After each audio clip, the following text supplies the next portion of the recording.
Bienvenue sur cette vidéo proposée par Egilia Learning qui va vous montrer comment transformer vos dispositifs Cisco en serveurs DHCP. Donc que ce soit sur un routeur ou sur un commutateur, il est possible d'indiquer à ces deux dispositifs de devenir serveur DHCP pour les clients de votre réseau local. D'une manière générale, on le configure plutôt sur un routeur. La première étape consiste à passer en mode de configuration globale, puis en mode de configuration d'interface, donc par exemple l'interface Ethernet 0 qui est l'interface qui se connecte à un switch lui-même connecté à mes clients.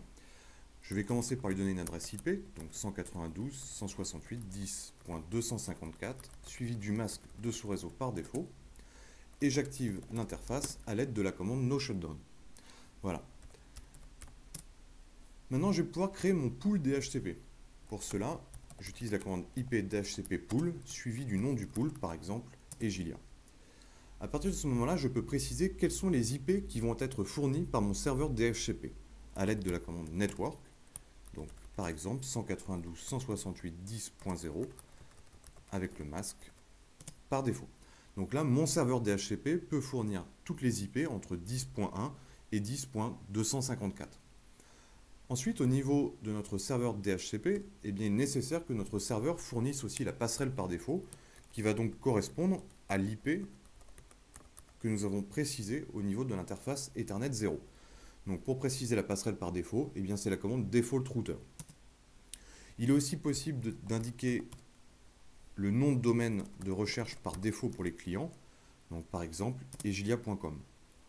On peut ensuite préciser un ensemble de serveurs DNS, donc par exemple 212.27.32.5.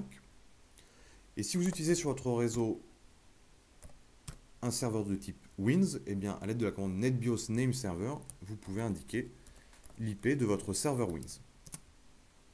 Voilà. Donc, nous avons vu comment configurer un pool DHCP, comment indiquer quelles sont les adresses IP qui vont être fournies aux clients, quelle est la passerelle par défaut, le nom de domaine de recherche par défaut lors de la résolution de nom, ainsi que le nom de serveur, l'IP des serveurs WINS. Maintenant, il nous reste à voir comment exclure des adresses. Donc, il est possible d'indiquer à notre serveur DHCP quelle est la plage d'adresses qu'il ne doit pas fournir au client. C'est une petite particularité au niveau des dispositifs Cisco. Ça ne se fait pas en mode de configuration du pool DHCP, donc le mode dans lequel nous sommes en ce moment-là, mais en mode de configuration globale. Je repasse donc en mode de configuration globale. Et pour exclure les adresses, c'est la commande IP DHCP excluded address. Et j'indique la première IP que je veux voir ne pas être donnée. Donc par exemple 192.168.10.200 et la dernière 10.254. Donc c'est-à-dire que là, mon serveur DHCP, mon routeur, ne fournira aucune IP entre 200 et 254. Alors vérifions au niveau de notre PC, voir s'il a bien récupéré une adresse IP. Je tape donc la commande ipconfig et nous voyons bien que notre PC a récupéré les informations depuis notre serveur DHCP qui est donc notre routeur. Il a donc récupéré l'IP 10.1 et nous voyons bien la passerelle par défaut. Alors maintenant au niveau de notre routeur, comment pouvons-nous vérifier cela?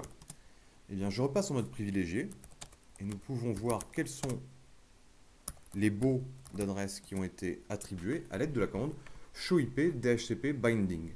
Et nous voyons bien que l'adresse 10.1 a été attribuée à la machine dont l'adresse MAC est la suivante. Donc pour un bail de 1 heure et 6 minutes de façon automatique. Nous pouvons aussi voir un ensemble de statistiques au niveau de notre serveur DHCP à l'aide de la commande showIP DHCP serveur statistique.